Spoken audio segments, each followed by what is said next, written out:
2000 रुपयांचे उसने दिलेले पैसे परत न दिल्याच्या कारणावरून गवंडी काम करणाऱ्या व्यक्तीची कुऱ्हाडीच्या दांड्याने वार करून हत्या करणारा आरोपी स्वतःच बैलहंगल पोलीस ठाण्यात हजर झाला असल्याची माहिती जिल्हा पोलीस अधीक्षक डॉ. भीमाशंकर गुळेद यांनी दिली।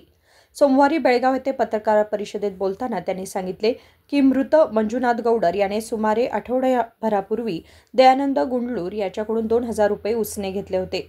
पैसे परत न केल्यामुळे संतापलेल्या दयानंदने कुऱ्हाडीने वार करून मंजुनाथची हत्या केली आणि नंतर थेट पोलीस ठाण्यात जाऊन आत्मसमर्पण केले। ನಮ್ಮ ಬೈಲಹೊಂಗಲ ಪೊಲೀಸ್ ಠಾಣಾ ವ್ಯಾಪ್ತಿಯ ಗಿರಿಯಾಲ ಕೆಬಿ ಗ್ರಾಮದಲ್ಲಿ ಒಂದು ಕೊಲೆ ಪ್ರಕರಣ ದಾಖಲಾಗಿದೆ। ಮೃತನಾದಂಥ ದುರ್ದೈವಿ ಹೆಸರು ಮಂಜುನಾಥ್ ಗಿರ್ಮಲಪ್ಪ ಗೌಡರ್ ಅಂತ ಹೇಳಿ 27 ವರ್ಷ।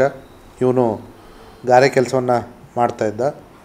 ಆರೋಪಿ ದಯಾನಂದ್ ಮಲ್ಸರ್ಜಾ ಗುಂಡ್ಲೂರ್ ಅಂತ ಹೇಳಿ ಇಬ್ಬರು ಕೂಡ ಒಂದೇ ಊರಿನವರು। ಇವರಿಬ್ಬರು ಹಲವಾರು ಕಡೆ ಒಂದೇ ಕಡೆ ಗೌಂಡಿ ಕೆಲಸ ಮಾಡಲಿಕ್ಕೆ ಹೋಗ್ತಾಯಿದ್ರು। ಈ ವಿಚಾರವಾಗಿ ಕಳೆದ 8 ದಿನಗಳ ಹಿಂದೆ ಆರೋಪಿತ ದಯಾನಂದ್ ಮಂಜುನಾಥನಿಗೆ 2000 ರೂಪಾಯಿ ದುಡ್ಡನ್ನು ಕೊಟ್ಟಿರ್ತಾನೆ। ಅದನ್ನು ಮೊನ್ನೆ ದಿವಸ ಕೇಳಲಾಗಿ ಇವನು ಕುಡಿದ ನಶೆಯಲ್ಲಿ ಅವನ ಮೇಲೆ ಅವಾಚ್ಯವಾಗಿ ತಂದೆ ತಾಯಿಗಳ ಮೇಲೆ ಬೈದಿರ್ತಾನೆ। ಆವಾಗ ಇವನು ಕುಡಿದಿದ್ದಾನೆ ಅಂತ ಹೇಳ್ಬಿಟ್ಟು ಇವನು ವಾಪಸ್ ಅವನಿಗೆ ಕಳಿಸಿರ್ತಾನೆ। ಬಟ್ ಇದೇ ವಿಚಾರವಾಗಿ ನಿನ್ನೆ ದಿವಸ ಬೆಳಗ್ಗೆ ಮೃತನಾದಂಥ ದುರ್ದೈವಿ ಮಂಜುನಾಥ್ ಮತ್ತೆ ಇವನ ಮನೆ ಹತ್ರ ಬಂದು ಇವನ ಮೇಲೆ ಮತ್ತೊಂದಿಷ್ಟು ಅವಾಚ್ಯ ಶಬ್ದಗಳಿಂದ ಅವನಿಗೆ ಬೈತಿರಬೇಕಾದ್ರೆ ದಯಾನಂದ್ ಕೋಪದ ಭರದಲ್ಲಿ ತನ್ನ ಕೈಯಲ್ಲಿರ್ತಕ್ಕಂಥ ಒಂದು ಕುಡುಗಲನ್ನು ತೆಗೆದುಕೊಂಡು ಅವನ ಕಾಲಿನ ಹಿಂಭಾಗದ ಮೇಲೆ ಪ್ರಹಾರ ಮಾಡ್ತಾನೆ।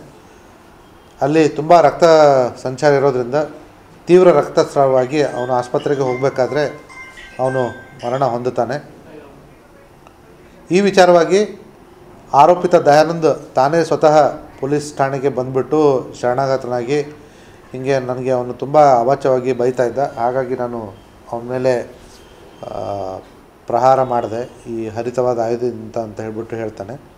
ತದನಂತರ ಈ ಮೃತನ ಸಂಬಂಧಿಕರು ನಮಗೆ ಒಂದು ಕಂಪ್ಲೇಂಟ್ ಕೊಟ್ಟಿದ್ದಾರೆ।